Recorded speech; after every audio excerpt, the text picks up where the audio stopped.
Rameshwar tutorial में आपका स्वागत है। Good morning to all of you. देखिए, हमने इससे पहले वाले संविधान का जो पार्ट था उसमें अनुच्छेद क्या होता है, धारा क्या होता है, संविधान संशोधन क्या होता है, अधिनियम क्या होता है, इसके बारे में बहुत अच्छे से हम लोगों ने पढ़ा। अब चलिए इसके आगे का जो हिस्सा है वो देख लेते हैं।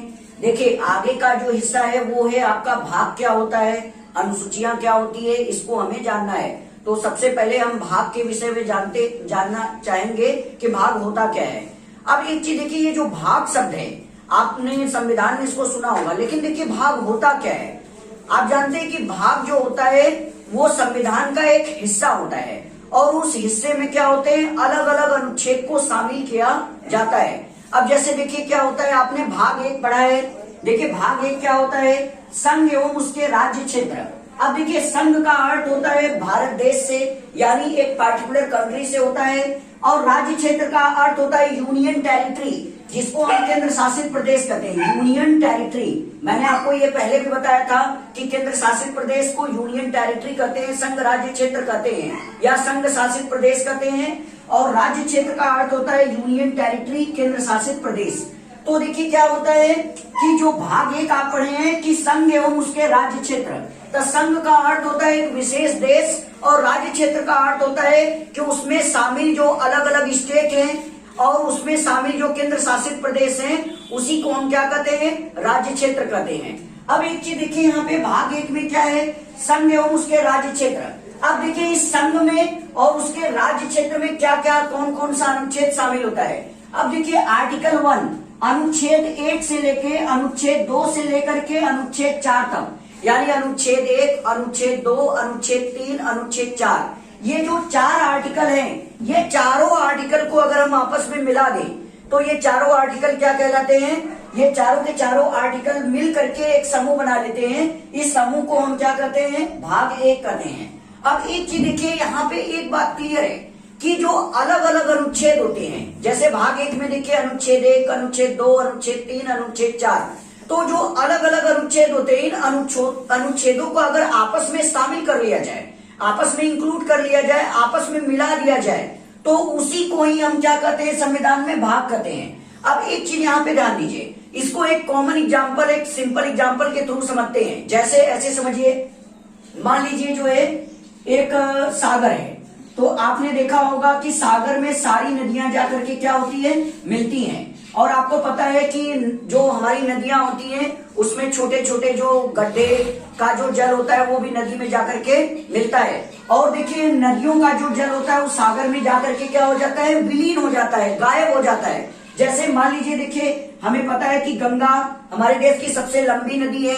अब देखिए गंगा, यमुना, गोदावरी, नर्मदा, कृष्णा, कावेरी, क्षिप्रावती, पेनगंगा, वेनगंगा, ऐसी अन्य ढेर सारी नदियां हैं। और एक चीज आप गौर करिए, सारी नदियों का नाम अलग अलग है। अब देखिए सबकी लंबाई, किसी की लंबाई बहुत ज्यादा है तो किसी की लंबाई कुछ कम है, फिर किसी की लंबाई उससे भी छोटी है, ऐसे लगातार चलता जाता है। ठीक उसी प्रकार देखिए भाग में भी यही होता है। देखिए सारे जो अनुच्छेद होते हैं, ये सारे अनुच्छेद में लिखी जो बात होती है वो एक दूसरे से थोड़ा थोड़ा अलग अलग होती है। जैसे देखिए गंगा नदी की लंबाई बड़ी होती है तो यमुना नदी की लंबाई उससे कुछ छोटी होती है।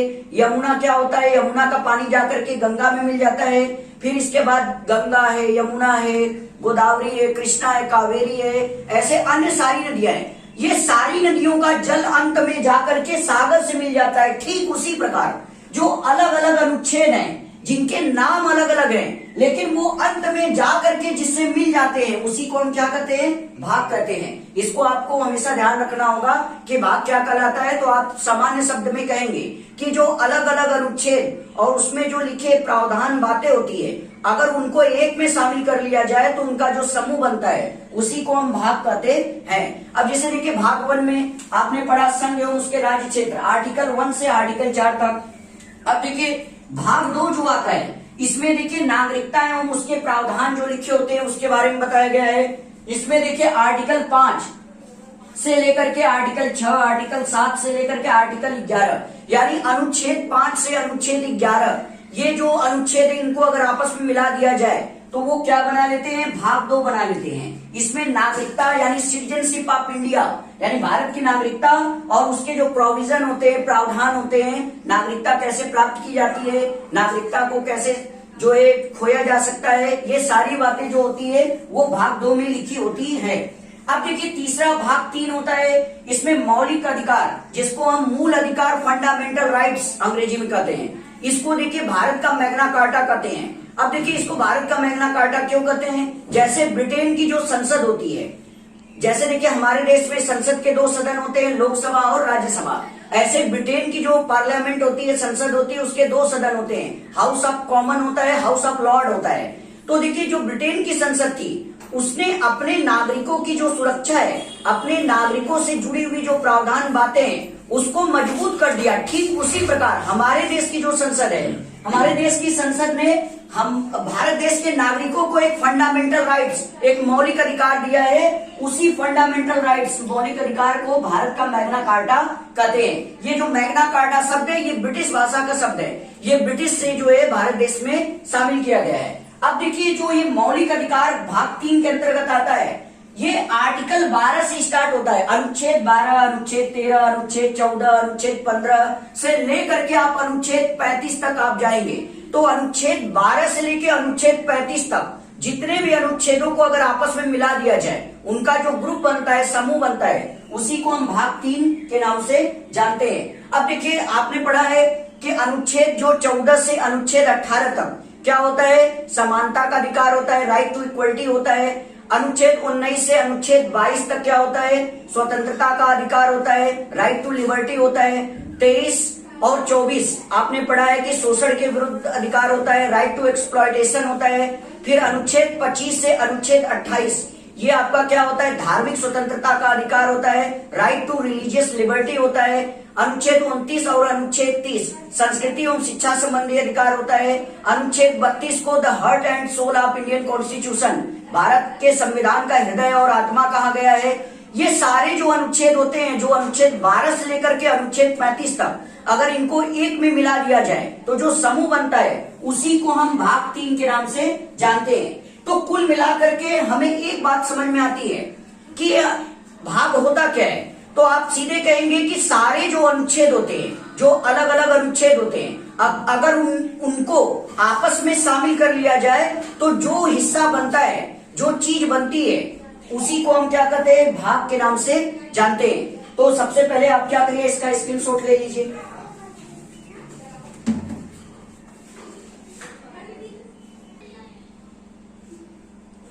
चलिए इसके आगे देख लेते हैं। अगला देखिए अनुसूची होती है। अब देखिए अनुसूची क्या होता है, अनुसूची की परिभाषा क्या होती है। तो देखिए अनुसूची की जो परिभाषा होती है वो संविधान में शामिल संवैधानिक शब्दों का लघु रूप ही अनुसूची कहलाता है। अब एक चीज ध्यान दीजिए, लघु रूप का मतलब होता है छोटा रूप। अब जैसे देखिए मान लीजिए आपका नाम है, अब देखिए आपके जो है, मान लीजिए आपका नाम बहुत बड़ा नाम है, तो आप क्या होता है कि नाम को पूरा लिखते हैं। जैसे मान लीजिए किसी का नाम है अनिल कुमार यादव, तो वो देखिए पूरा नाम को क्या करेगा, पूरा लिखेगा इस नाम को।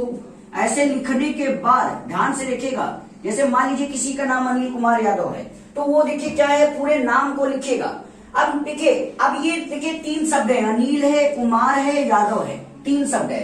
अब हम आपको कहें कि आप इसको छोटे रूप में लिख दीजिए, तो आप देखिए शॉर्टकट में ए लिखेंगे, के लिखेंगे, वाई लिख देंगे। तो शॉर्टकट में देखिए क्या हो गया, ए से अनिल हो गया, के से कुमार हो गया, वाई से यादव हो गया। समझ जाइए, ठीक यही जो अरेंजमेंट होती है, व्यवस्था होती है, वो संविधान में यूज की जाती है, हमारे कॉन्स्टिट्यूशन में यूज की जाती है। हमारे संविधान में जो संविधान विशेषज्ञ और जो उस समय के संविधान निर्माता लोग थे, उन्होंने ये सोचा कि हम संविधान को बहुत बड़ा व्यापक बनाने की अपेक्षा, बहुत बड़े बड़े शब्द को शामिल करने की अपेक्षा कुछ छोटे शब्द ही शामिल कर लिया जाए। तो उन्होंने एक युक्ति अपनाई कि उस युक्ति के माध्यम से उन्होंने क्या किया कि जो संवैधानिक शब्द जो बहुत अधिक थे, बड़ी संख्या में, ज्यादा मात्रा में थे, तो उनको क्या किया कि एक युक्ति के द्वारा छोटे शब्दों में कर दिया। वो छोटी युक्ति ही क्या कहलाती है, अनुसूची कहलाती है। तो अनुसूची के माध्यम से जो हमारे संविधान निर्माता थे, वो संविधान में जो उपस्थित बड़े बड़े व्यापक शब्द थे उन व्यापक शब्दों को लिखने में देखिए बहुत जगह बहुत स्थान गिरता, इसलिए उन्होंने क्या किया, उसको छोटे रूप में करने की योजना बनाई। तो संवैधानिक शब्दों को छोटे में करने की जो योजना बनाई गई उसी को अनुसूची कहते हैं। अब जैसे देखिए हम आपको एक एग्जांपल बताते हैं, जैसे 8वीं अनुसूची है, तो 8वीं अनुसूची में 22 भाषाओं का उल्लेख किया गया है। अब देखिए ये 22 भाषा मैथिली, संताली, डोगरी, बोडो, मणिपुरी, कोंकणी, नेपाली, मलयालमी, असमी, ऐसी ढेर सारी, उर्दू, हिंदी, ऐसी ढेर सारी भाषाओं का उल्लेख किया गया है। कुल मिलाकर के 22 भाषाओं का उल्लेख जो है आपके 8वीं अनुसूची में किया गया है। अब सोचिए कि ये सारी जो भाषाएं होती है, अब माइंड से सोचिए कि अगर सारी भाषाएं आपको लिखनी होती तो देखिए क्या है, सारी स्पेस गिरते चले जाते हैं, और सारी जो भाषाएं होती है वो अलग अलग राज्य की होती है। जैसे देखिए आपका जो है उर्दू है, तो वो देखिए जम्मू कश्मीर से रिलेटेड है। अब तो जम्मू कश्मीर यूनियन टेरिटरी, केंद्र शासित प्रदेश बन गया है, लेकिन उर्दू जो है जम्मू कश्मीर से बिलोंग करता था। अब देखिए उर्दू को भी दूसरी राजभाषा का दर्जा दिया गया है उत्तर प्रदेश सरकार के द्वारा। इसके बाद देखिए मणिपुरी है तो वो मणिपुर में बोली जाती है, मलयालमी है तो वो केरल में बोली जाती है, तेलुगु है तो वो आंध्र प्रदेश में बोली जाती है, तमिल है तो वो आपका तमिलनाडु में बोली जाती है। ऐसी सारी जो भाषाएं होती है वो अलग अलग राज्यों में बोली जाती हैं। अब एक चीज सोचिए कि सारे 22 भाषाओं को आपको लिखना होता, और वो सारी जो भाषाएं वो अलग अलग राज्यों में, अलग अलग केंद्र शासित प्रदेश में बोली जाती हैं। तो क्या होता है कि आपको लिखने में बहुत जगह स्थान गिरता। तो क्या किया संविधान निर्माताओं ने, बड़े शब्दों को छोटे स्थान में लिखने की जो युक्ति बनाई वही अनुसूची कहलाती है। अब जैसे देखिए आपको जैसे दूसरी अनुसूची है, माइंड से सोचिए जो दूसरी अनुसूची है उसमें भारत सरकार के जितने भी पदाधिकारी हैं उन सबके जो वेतन होते हैं, सैलरी होते हैं, पेंशन होते हैं, जो उनके अलाउंसेस होते हैं, भत्ते होते हैं, ये सारे का प्रावधान अनुसूची 2 में किया गया है। अब सोचिए कि भारत के राष्ट्रपति का वेतन, उपराष्ट्रपति का वेतन, सुप्रीम कोर्ट के जो चीफ जस्टिस है उनका वेतन, हाई कोर्ट के चीफ जस्टिस का वेतन, नियंत्रक महालेखा परीक्षक, controller, auditor general of India जो सीएजी का वेतन होता है, और आपका सॉलिसिटर जनरल ऑफ इंडिया का जो वेतन होता है, मुख्यमंत्री का वेतन, सांसद का वेतन, विधायक का वेतन, और उनको क्या एचआरए मिलता है, क्या टीए मिलता है, क्या डीए मिलता है, यानी जो अलग अलग भत्ते होते हैं। जैसे देखिए आमतौर पे कोई भी अधिकारी होता है, अब देखिए कोई भी मतलब चाहे भारत का राष्ट्रपति हो, चाहे उपराष्ट्रपति हो, प्रधानमंत्री हो, सांसद हो, विधायक हो, मुख्यमंत्री हो, गृह मंत्री हो, कोई भी कैबिनेट मंत्री हो, चाहे राज्य मंत्री हो, आपने देखा होगा सबको क्या मिलता है, एचआरए मिलता है। अब देखिए एचआरए का मतलब होता है हाउस, और आर का मतलब होता है रेंट, और ए का मतलब होता है अलाउंसेस। ये आपका क्या होता है, अलाउंसेस। अब एक चीज देखिए यहाँ पे हाउस का मतलब होता है मकान, रेंट का मतलब होता है किराया, अलाउंसेस का मतलब होता है भत्ता, यानी जो मकान किराया भत्ता जिसको HRA कहा जाता है अंग्रेजी में। इसके बाद देखिए ट्रेवलिंग अलाउंसेस जो यात्रा भत्ता होता है, नेताओं को यात्रा करने के लिए भी संविधान में फंड यानी पैसे दिए जाते हैं, उसको ट्रेवलिंग अलाउंसेस यात्रा भत्ता कहते हैं। इसके बाद डियरनेस अलाउंसेस, देखिए अलग अलग जो भत्ते होते हैं, TA जो ट्रेवलिंग अलाउंसेस होता है यानी यात्रा भत्ता, और इसके बाद जो DA होता है इसको डियरनेस अलाउंसेस कहते हैं। इसको अंग्रेजी में क्या कहते हैं, D फॉर डियरनेस, और A फॉर क्या होता है, अलाउंसेस, यानी जो आपका महंगाई भत्ता होता है।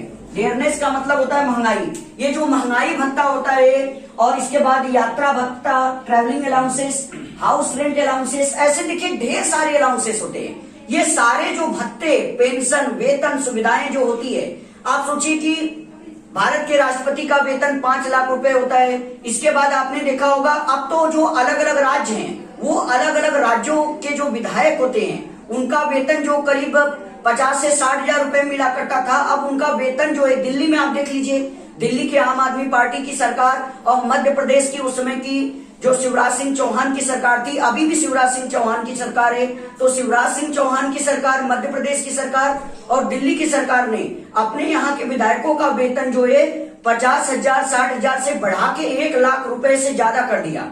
तो ये सारे जो पदाधिकारी होते हैं, चाहे वो देखिए भारत सरकार का कोई भी कैबिनेट मंत्री हो, चाहे भारत सरकार का कोई प्रशासनिक अधिकारी हो, IAS लेवल का अधिकारी हो, इनके जो वेतन पेंशन भत्ते होते हैं, सबके अलग अलग सुविधाएं दी जाती है। तो इनको बड़े शब्दों में लिखने की अपेक्षा उसको छोटे शब्द में लिखना ही संविधान निर्माताओं ने उचित समझा।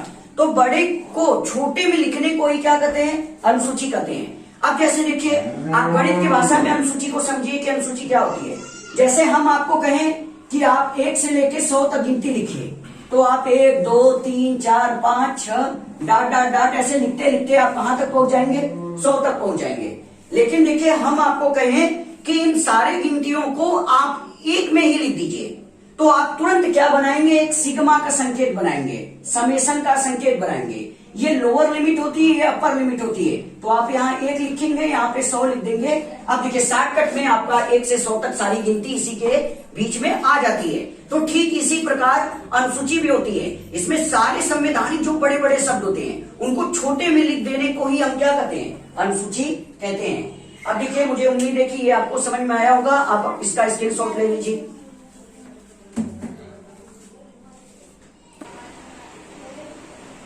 चलिए इसके आगे देख लेते हैं भारतीय संविधान का स्रोत, यानी हमारे देश का जो संविधान बना है वो संविधान किन किन देशों से लिया गया है। अब देखिए, हमारे देश का जो संविधान है मूलतः 10 देशों से लिया गया है।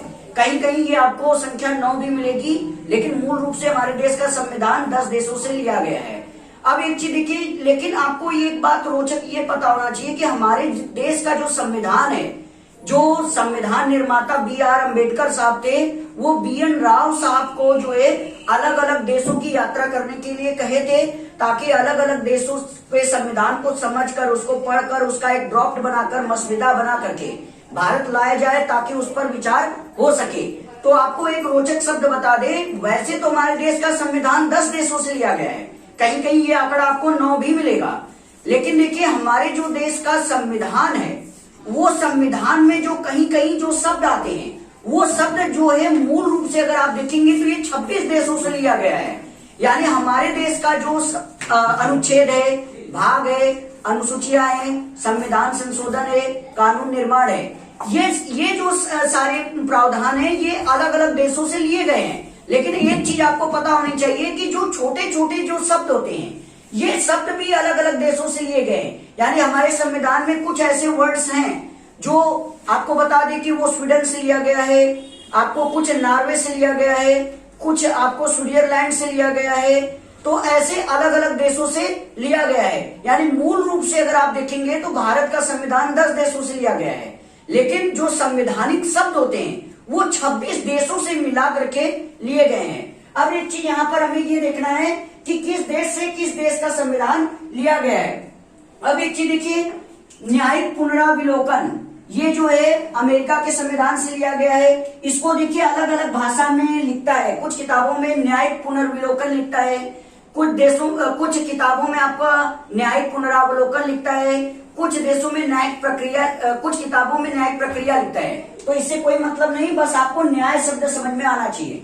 न्यायिक पुनरावलोकन, ये देखिए अमेरिका के संविधान से लिया गया है। मौलिक अधिकार, ये भी जो है अमेरिका के संविधान से लिया गया है। उच्चतम न्यायालय यानी सुप्रीम कोर्ट और उच्च न्यायालय यानी हाई कोर्ट के जो जस्टिस होते हैं, न्यायाधीश होते हैं, न्यायमूर्ति जो चीफ जस्टिस होते हैं, उनका जो पद होता है वो भी अमेरिका के संविधान से लिया गया है।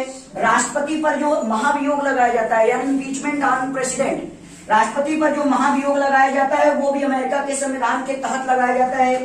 राष्ट्रपति एवं उपराष्ट्रपति का जो पद होता है वो भी अमेरिका के संविधान से जो है लिया गया है। अब एक चीज आपको हम यहाँ पे बता दें, देखिए ये सारे जो अलग अलग जो है ये प्रक्रिया है, ये अलग अलग देशों से लिया गया है। अब एक चीज देखिए, इसको याद करने की ट्रिक आपको बता दें। अब एक चीज यहाँ पे ध्यान दीजिए, आपको एक चीज पता है कि अमेरिका विश्व का सबसे क्या है, ताकतवर देश है। इस समय अमेरिका दुनिया का सबसे ताकतवर देश है, सुपर पावर है। तो आपको पता है कि अमेरिका सारे देशों का बॉस है यानी मालिक है। आपको पता है कि अगर अमेरिका बॉस है, मालिक है, तो जाहिर सी बात है मालिक सर्वे सर्वा होता है। अब मालिक क्या करता है, न्याय करता है। अगर बॉस है अमेरिका इस समय पूरी दुनिया का, तो मालिक क्या करता है, बॉस क्या करता है, वो न्याय करता है। अब एक चीज देखिए, वो क्या करता है, निर्णय लेता है, न्याय करता है, फैसला सुनाता है, अपनी दादागिरी सब कर दिखाता है कि तुम ये करो, तुम वो करो, ये सब अपना क्या है, सबको अपना फैसला सुनाता है, न्याय करता है।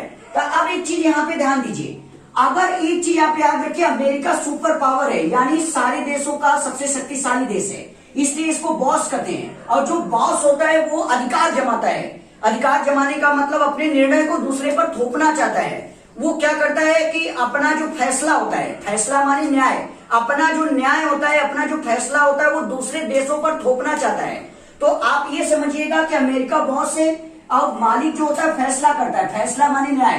तो न्याय से जुड़ा जितने भी शब्द होंगे, आप याद रखिएगा, जस्टिस यानी जजमेंट, न्याय से जुड़े जितने भी शब्द होंगे, आपको ये न्याय शब्द जहां जहां मिलेगा, जैसे देखिए न्यायिक में न्याय शब्द है, अब देखिए न्याय शब्द जहां मिलेगा आप समझ जाइएगा वो अमेरिका के संविधान से लिया गया है। अब एक चीज देखिए, आपको पता है हमारे देश में न्याय कौन करता है, जो झगड़े होते हैं, विवाद होते हैं, उसका निपटारा कौन करता है? हमारे देश में किसी भी निर्णय पे फैसला, न्याय कौन करता है? आपको पता है सुप्रीम कोर्ट करता है।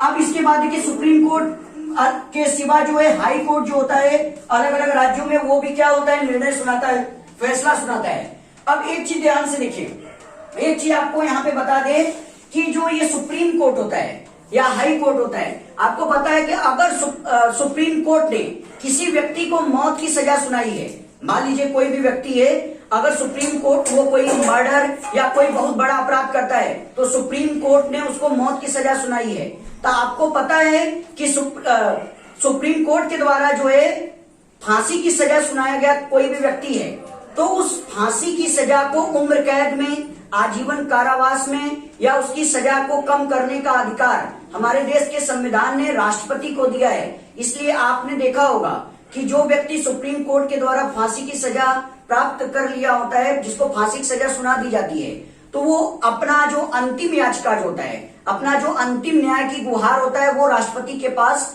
लेकर के जाता है। अगर राष्ट्रपति चाहे तो आपने एक आर्टिकल पढ़ा होगा, एक अनुच्छेद पढ़ा होगा, आर्टिकल 72, अनुच्छेद 72। आपने आर्टिकल 72 में ये पढ़ा होगा कि राष्ट्रपति के पास ये अधिकार है कि वो मौत की सजा पाए हुए किसी व्यक्ति के जो अपराध, जो सजा होती है, उसको कम कर दे, यानी उसको आजीवन कारावास या उम्र कैद में बदल दे।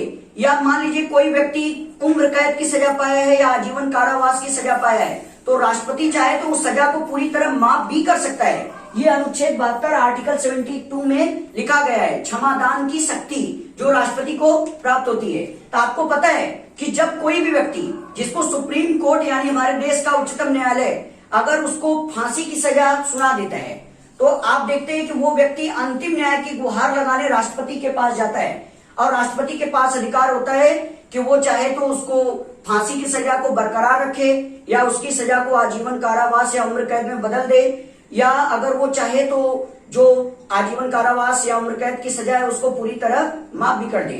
आपको कुछ उदाहरण के द्वारा बता दें कि हमारे देश में ऐसा कई बार अवसर आया है। आपको पता है साल 2008 में हमारे देश का जो ताज होटल नरीमन पैलेस जो कि मुंबई में, वहां पर क्या हुआ था, अटैक हुआ था। तो उस आतंकवादी जो हमला हुआ था, टेररिस्ट अटैक, उसमें एक जिंदा आतंकवादी जिसको हम अजमल कसाब कहते थे, वो अजमल कसाब जो एकमात्र जिंदा आतंकवादी था, उसको पकड़ लिया गया था। तो आपने देखा होगा कि सुप्रीम कोर्ट ने उसको फांसी की सजा सुनाई थी। वो कई हत्या का आरोपी भी था, लेकिन देखिए उस समय के जो तत्कालीन हमारे देश के राष्ट्रपति प्रणब मुखर्जी साहब थे, तो अजमल कसाब ने न्याय की गुहार अंतिम रूप से राष्ट्रपति के पास भेजा कि वो उसके फांसी की सजा को रोक करके फांसी की सजा के प्रावधान को उम्र कैद यानी आजीवन कारावास में बदल दे। लेकिन उस समय के जो हमारे राष्ट्रपति प्रणब मुखर्जी जी थे, उन्होंने इस दया याचिका जो होती है, इसको हम दया याचिका कहते हैं, उस दया याचिका को उन्होंने खारिज कर दिया और अजमल कसाब को जो है फांसी की सजा सुना दी गई और उसको फांसी दे दी गई। ऐसे देखिए हमारे देश में कई मामले आए हैं। एक मामला आपको बता दें कि हमारे देश में जो राजीव गांधी साहब थे, राजीव गांधी की जो हत्या हुई थी, वो श्रीलंका का एक आतंकवादी संगठन है LTTE, श्रीलंका का एक आतंकवादी संगठन है LTTE। अब देखिए इसकी महिला के द्वारा जो है, बच्ची के द्वारा राजीव गांधी की हत्या करवा दी गई। तो ये हत्या के जो आरोपी थे उनको मौत की सजा सुनाई गई थी, लेकिन बाद में चल करके क्या हुआ कि राहुल गांधी, केंद्र में यूपीए की सरकार थी, कांग्रेस की सरकार थी, तो राहुल गांधी और सोनिया गांधी ने उसको, जो राजीव गांधी के हत्यारे के जो दोषी थे, उनके अपराध को माफ करवा दिया, उनको जो है बाइज्जत बरी करवा दिया जो है। तो आज की क्लास केवल यही तक, आप इसका स्क्रीनशॉट ले लीजिए। हाँ, आगे का जो हिस्सा है वो हम आपको कल वाली वीडियो में बताएंगे। तब तक के लिए जय हिंद।